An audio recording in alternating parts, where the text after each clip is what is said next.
সৃষ্টির শুরুতে আমরা একটা সুন্দর পৃথিবীতে বাস করি। চেয়ে দেখো কত সুন্দর প্রকৃতি তোমার চারপাশে। চলো আমরা সৃষ্টির শুরুতে ফিরে যাই, দেখি বাইবেল আমাদের সে বিষয়ে কি বলে। সৃষ্টির শুরুতে ঈশ্বর আকাশমণ্ডল ও পৃথিবী তৈরি করলেন। ঈশ্বর অন্ধকারকে বললেন, আলো হোক। এই আলোকে তিনি নাম দিলেন দিন, আর অন্ধকারকে নাম দিলেন রাত্রি। প্রথম দিন শেষ হলো। পর ঈশ্বর উপরের জল থেকে নিচের জলকে আলাদা করে ফাঁকা জায়গা তৈরি করলেন, যার নাম দিলেন আকাশ। দ্বিতীয় দিন শেষ হলো। পর সমস্ত জল একত্র করলেন, এর ফলে শুকনো জায়গা দেখা দিল। তিনি শুকনো জায়গার নাম দিলেন ভূমি, আর জমা জলের নাম দিলেন সমুদ্র।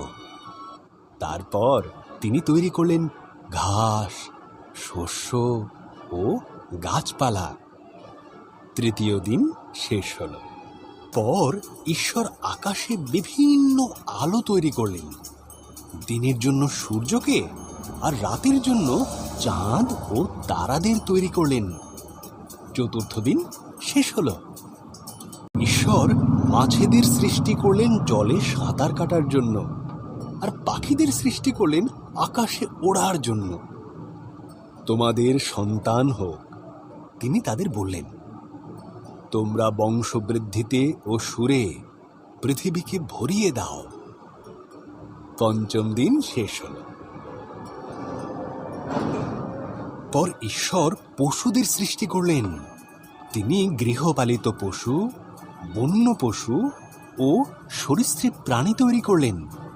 ঈশ্বর বললেন, আরও একটি সৃষ্টি বাকি আছে, যা সবার মধ্যে অত্যন্ত মূল্যবান। তাই তিনি নিজের মতন করে পুরুষ ও নারী সৃষ্টি করলেন।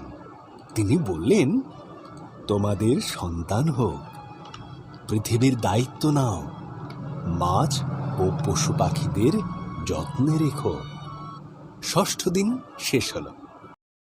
এরপর ঈশ্বর দেখলেন তাঁর সমস্ত সৃষ্টিকে খুব সুন্দর। তিনি বললেন, এই সপ্তম দিনে তিনি বিশ্রামে গেলেন এবং দিনটিকে স্মরণীয় করে রাখলেন। সপ্তম দিন শেষ হলো।